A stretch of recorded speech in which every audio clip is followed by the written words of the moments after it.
Hey everyone, welcome back to Auto Repair. I hope you're all having a great day.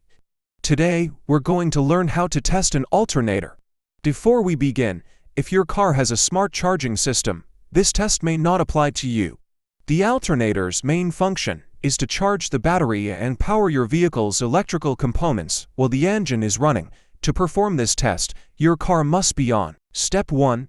Test the battery first. Before testing the alternator, it's crucial to check the battery. A faulty battery can give misleading alternator test results. Inspect the battery terminals for corrosion, as buildup can create resistance and reduce voltage.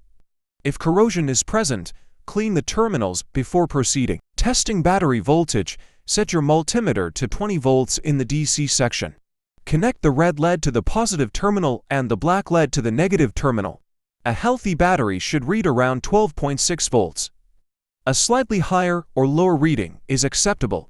If the voltage is around 10 volts, it may indicate a damaged cell, meaning the battery needs replacement. Next, testing cold cranking amps. Keep the multimeter leads connected. Have someone start the car while you monitor the voltage. The voltage should not drop below 10 volts while cranking. If it does, the battery might be failing. Step 2. Check connections and fuses. Once the battery is confirmed to be in good condition, ensure all charging system connections are secure, including the alternator and battery terminals.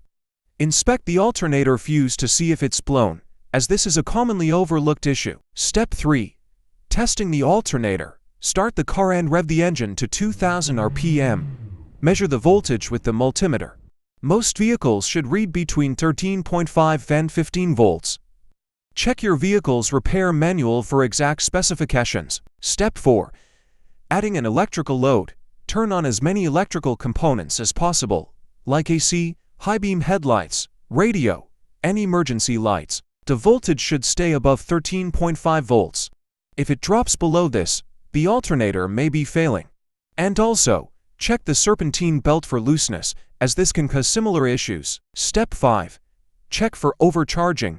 If the voltage exceeds 15 volts, the alternator is overcharging the battery.